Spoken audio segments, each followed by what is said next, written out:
다음은 박수민 의원님 질의해 주시기 바랍니다. 예, 위원장님 감사합니다. 행안부 장관님, 예. 작년도 4사분기 우리나라 GDP 성장률 몇 %인지 아십니까? 1.0으로 알고 있습니다. 작년도 사사분기요? 4사분기. 4사분기를 따로 제가 말씀드리겠습니다. 마이너스 3% 역성장했습니다. 자, 여기 오늘 인사 말씀에 1, 2차 민생회복 소비 쿠폰 지급으로 골목 경제에 활력을 불어넣는 등이라고 하셨어요. 네. 제가 경고를 드렸습니다. 대통령이 새로 들어오셔서 소비 쿠폰 뿌리겠다니까 뭐라 말은 못하겠다. 그러나 반짝 경기에 그칠 것이다. 그 이후 어떻게 할 것이냐. 외환위기 때보다 더 어렵다 듣고 계시죠? 소비 쿠폰 여름에 뿌리셨죠? 11월까지. 예. 예. 4사분기 0.3% 역성장 하셨죠? 그리고 1, 2차 민생회복 소비 쿠폰 지급으로 골목 경제에 활력을 불어넣는 등 오늘 인사 말씀 하셨죠? 네. 이대로 국정이 되겠습니까? 진단을 안 하고 성찰을 안 하고 그럼 어떻게 하실 겁니까? 소비 쿠폰 담당 장관 아니신가요? 경제성 분석 반드시 해야 된다고 제가 이 자리에서 말씀드리지 않았나요? 소비 네, 쿠폰에 저희도 대해서? 지금 분석 중입니다. 왜 역성장했고 소비 쿠폰의 효과는 왜 일시적으로 그쳤는지 이제는 정확히 정리하셔야 됩니다.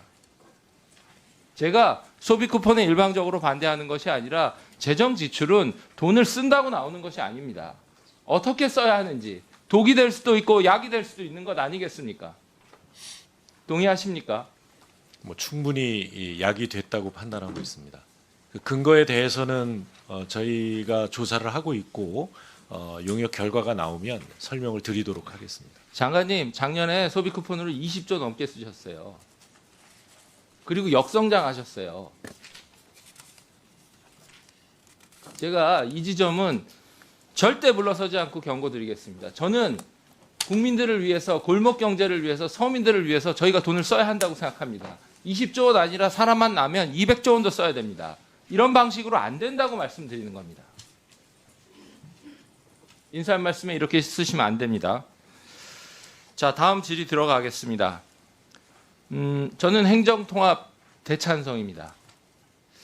이게 국민의힘이 제안하고 민주당, 여당이 화합할 때 일이 잘 되는 것 같아요. 윤석열 정부 때 밸류업 주식시장 프로그램을 시작했고 그중에 상법 개정안이 들어있었습니다. 근데 정부가 바뀌고 이재명 정부가 그걸 받아가서 시작하면서 지금 대한민국 주식시장이 물꼬가 튀었습니다. 행정통합이 딱 그 경우입니다. 대구 경북이 시작했고 대전 충남이 시작했는데 이재명 정부가 받았어요. 저희는 느낌이 아주 좋습니다. 잘 될 거로 보입니다. 근데 핵심은 광역화죠. 네. 네, 그러면 덩치가 커지는 거죠. 네, 그렇습니다. 근데 덩치 커지면 중요한 것은 효율성, 기민성 이제 이런 거 아니겠습니까? 그렇죠? 자, 장관님 너무 잘하시는 거 있습니다. 저희가 700조 국가 재정이라고 할 때 중앙이 걷는 게 25%, 아니 75%, 75%입니다. 지방이 걷는 게 25%죠. 네, 네. 근데 실제 사용할 때는 지방이 한 60, 50을 쓰고 중앙이 또 한 40, 50을 씁니다. 맞죠? 뭐 꼭 그렇게 판단 대략 그렇습니다. 예. 예, 그러니까 거둘 때는 중앙이 많이 걷는데 쓸 때는 이미 지방이 많이 씁니다. 그리고 이것은 한두 해 문제가 아니라 수십 년 된 구조입니다.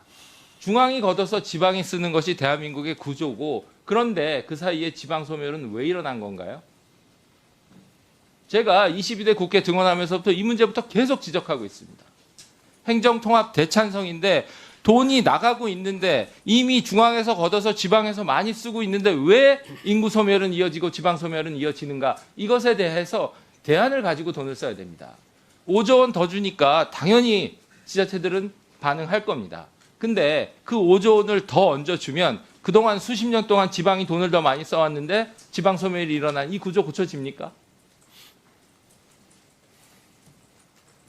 자, 선거를 앞두고 여러 가지 기획을 할 수 있습니다. 좋습니다. 선거의 모멘텀을 활용해서 이 어려운 난제를 뚫어내자고요. 그런데 반드시 우리는 결론을 향해야 국민한테 도리를 다하는 거 아니겠습니까? 자, 결론은 돈은 내려가는데 쪼개져 있는 거예요. 자율성이 없는 겁니다. 지방이 스스로 판단해서 기업을 유치한다든지 인재를 육성한다든지 이런 데 자율적으로 돈을 쓸 수 없고 중앙이 설계한 대로 집행만 하다 보니까 그리고 중앙이 공모한 대로 재원을 따서 쓰기만 해야 되니까 이게 효과가 없는 거예요. 소비 쿠폰하고 똑같습니다. 요번에 지원하게 될 인센티브 예산은 그런 방식이 아니라 지방의 이 집행 결정의 자율성을 최대한 보장하게 될 것입니다. 예, 장관님, 5조 원만 보시면 안 됩니다. 이미 700조 중에서 지방이 쓰고 있는 게 60% 가까이 돼요. 그러면 5조 원만 자율성을 주면 나머지 부분이 같이 고쳐집니까? 그게 산수가 안 되지 않습니까? 그 재정분권과 그 권한이양 계획을 가지고 있습니다. 그 계획은 이 광역 통합과 이 관계 없이 이 정부 내내 지속적으로 확대해 나갈 계획이라는 점도 말씀드립니다. 예, 일반적인 얘기 좋고요. 그 원칙적인 거 좋습니다. 근데 그 원칙적인 얘기 제가 과거에 공직 생활할 때 그리고 민간에서 사업할 때 수십 년 들었던 얘기입니다. 요번에 저희가 행정 통합을 하고 기왕에 5조 원 인센티브까지 걸어서 한다면 이 해무 문제를 고쳐야 됩니다. 차관급 4명 설치한다고 지금 대한민국에 고관 대적이 없어서 지방 소멸이 안 일어납니까? 일어나고 있습니까?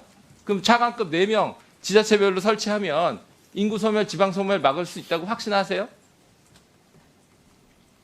제가 뼈 아프게 말씀드리는데 동의합니다. 찬성하고 통합은 차관 늘리는 것만 그 내용에 있는 것은 아닙니다. 네네, 이해합니다. 필요하면 차관급도 해야 되겠죠. 그런데 재정의 자율성, 책임성, 그래서 과거와 다른 재정 지출이 일어날 거라는 흔적이 보이지 않고 논의가 없어요. 이 부분 준비해서 저희 의원실로 보고해 주십시오. 예, 말씀을 주셨으니까요. 이번 그 광역 통합을 획기적인 지방 분권의 이 계기로 삼아야 한다고 생각을 하고 또 그렇게 추진하고 있습니다. 그래서 기왕의 국정과제로 되어 있는 지금 25% 지방 세수를 30%까지 늘리고 또 이 지방 교부세율 19.24%를 그 22%까지 늘려가는 이 목표도 그 광역 통합과 함께 조기에 이룰 수 있도록 최선을 다하겠다는 말씀드립니다. 예, 수고하셨습니다. 다음은 양분화